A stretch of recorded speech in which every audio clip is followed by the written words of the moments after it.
Hello mga kapatid, nandito na naman po si Malo de los Santos para po bigyan ng reaksyon. Ito po si Edo, no?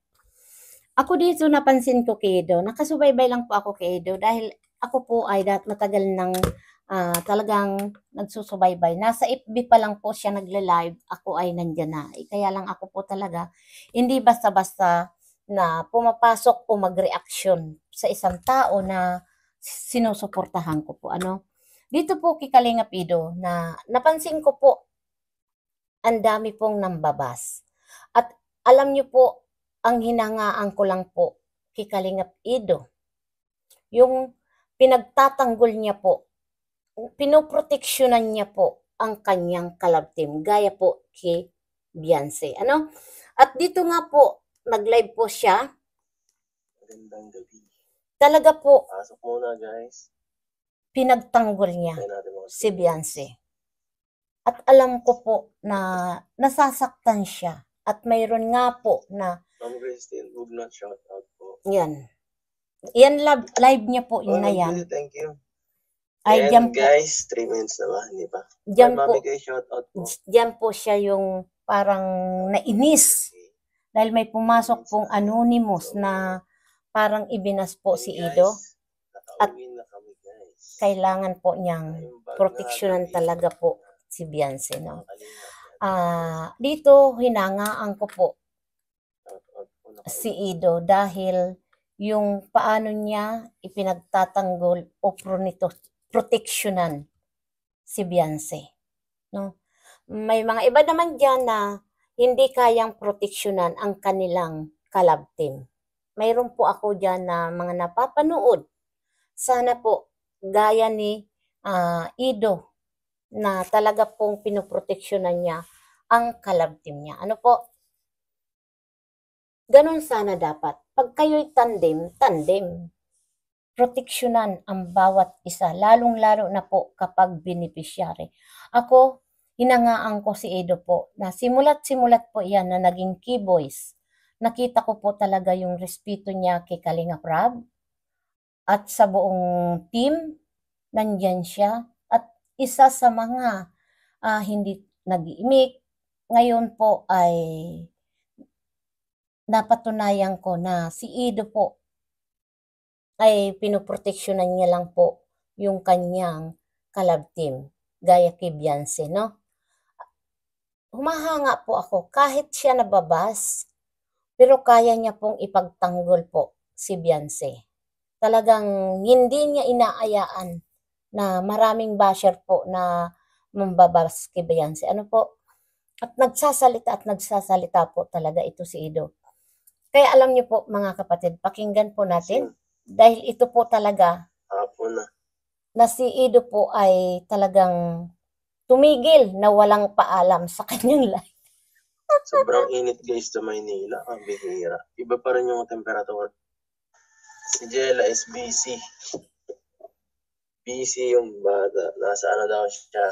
Nagpunta sa bundok yata yun. Nagpunta siya sa bundok so wala na kaming naratnan. Samantalang dun sa sa Maynila guys, halos di na umulan. Sobrang init. Kaya dito sa atin guys, kaya parang lamig eh. Nagang ulan dito. Kaya Alonso, hello po. Nahanap ko yung talagang nagalit. Salamat, Mami Kay. Yan, grabe. Dito yun sa huli eh. Nagbigay lang kami ng dahil. Kasi alam mo, napakasimple lang ni Edo sa totoo lang. Hindi yung nakikita natin dyan na kahit siya ay sikat na, ay nandoon pa rin siya. Napakasimple talaga ni Edo. No? Kaya doon sa simple niyang talagang maraming nagmamahal sa kanya. Kasi ako po, sa totoo lang, nakasubaybay ako at nakita ko na yan si Edo sa personal. May picture pa kami ni Edo. Kaya lang ako talaga, yung sasabihan ninyong sip-sip, kailan ako nagsip-sip? Ako ba? Anong sisip-sipin ko dyan sa Kalingap? Sige nga. Na puro pararihas lang naman tayo mga reaktor ng Kalingap. Pari-parihas lang tayo na nakikigamit ng Kalingap. Anong sisip-sipin ko? Yung nagsasabi diyan na sip-sip ka rin. O ano nga ang sisip-sipin ko? Question mark po yun. Ako ba'y nagpapabida-bida? No? Dahil kung gusto ko magpabida-bida, noon pa. Mga kapatid, noon pa. Pero hindi ako ganun. No? Nandyan lang ako, mag-content-content. Hindi naman ko po yung mayat-mayat content, mayat-mayat issue. Hindi po ako ganun. Di man ako mag-vlog, di man ako mag-upload, di man ako mag-reaction, mabubuhay po ako. Mabubuhay ang pamilya ko. Dahil hindi ko inaasahan ang pagiging YouTuber ko. No? Kikita ka, 5,000, 100 euro, masaya na ako. Dahil hindi ko na yun uhugutin pa sa bulsa ko para ibigay ko sa Kalingap. O ibigay ko sa mga tinutulungan ko. Mayroon akong sariling pera. No? Kaya huwag tayong basta-basta magsasabi, ay sip-sip ka rin. Ano ang sisip-sipin ko sa Kalingap? Ay puro parehas naman kaming reaktor ng Kalingap. Pari-parehas kami nakikigamit o sampid sa Kalingap. Diba? Anong sisip-sipin ko? Ha? Question mark yun. Doon sa nagsasabing sip-sip din ako. At pabida-bida ako. Kilala ko kayo. Mga kapatid, kilala ko kayo. Bago lang kayo sa Kalingap, kilala ko yan. Dahil ako, matagal na akong nandyan sa Kalingap. Hanggang ngayon, nasa Kalingap pa rin ako. Kaya alam ko po kung sino yung mga baguhan dyan sa Kalingap. Pero wala akong pakialam. Dahil ang gusto ko lang, magkaisa. Na ang beneficiary po, wag natin ayaan pong ipapapak sa mga basher gaya ni Beyonce. Kaya ako po dito sa live ni Idot, umanga po ako talaga sa kanya dahil marunong manindigan, ipinagtatanggol niya, ipinaglalaban niya ang kanyang kalab team. No? Kaya tayo po, tanong, sino ba tayo? Diba? Bago tayo manghusga sa ibang tao, tingnan muna natin ang ating mga sarili kung sino ba tayo. Diba? Tanungin natin, manalaming tayo. Sino ba ako para husgahan ko ang isang Beyonce o ang isang Ido? Diba? Yun po ang tanungin natin sa sarili natin. Maging masaya tayo sa mga sarili natin, hindi sa ibang tao. Natutuwa kayo dahil may nababas kayo? Mayroong kayong pinuputakting tao? Diba? Dapat po sarili natin ang tingnan natin kung masaya tayo. Diba? Masaya ba tayo? Na nagkaroon tayo ng taong yinuyurakan, di ba?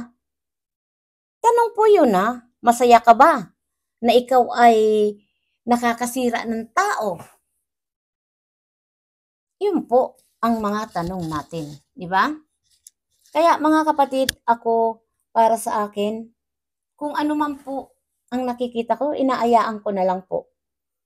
Kung gusto ko pong magre-reaction ako. Pero pag ako po ay hindi ko na kayang tanggapin ang mga sinagsasabi nila, ako po hindi nanonood para walang stress sa buhay. No? Naawa lang ako dito kay Ido at saka kay Baby Yancy. Kahagabi yung live niya na yan, ang daming basher. Kaya tinigil niya lang po yung live niya na walang paalam. Kawawang Ido naman. No? Yung gumagawa ng tama, gumagawa ng kabutihan sa kapwa, ayun, yung pa nababas. Bakit? 'Di ba? Ang tanong, bakit? Anong mayroon? 'Di ba? Kaya ayan po mga kapatid, hanggang dito na lang sana. Sana po ay maunawaan nyo sana po kapain nyo ang puso nyo. Kung talagang gusto nyo tumulong, tumulong na lang. At kung hindi, wala kayong itutulong, tumahimik na lang para wala pong gulo. Yan po, maraming salamat po sa inyong lahat. Suportahan na lang natin si Kalingap Ido at si Kalingap Rab at si Kuya Bal Santos Matubang, Ate Edna, at sana po iwas na lang tayo sa puro issue. Yan lang po. Maraming salamat sa aking mga viewers na nagmamahal kay Malo del Santos, na sana po tuloy-tuloy lang po ang paglingap, hindi puro gulo. Yan, maraming salamat. Bye-bye. Bahala na po sa inyo si God ang magsukli ng siksik-liglig na biyaya sa inyong mga kapatid. Ayan. Bye-bye po mga kapatid. We love you. Bye-bye.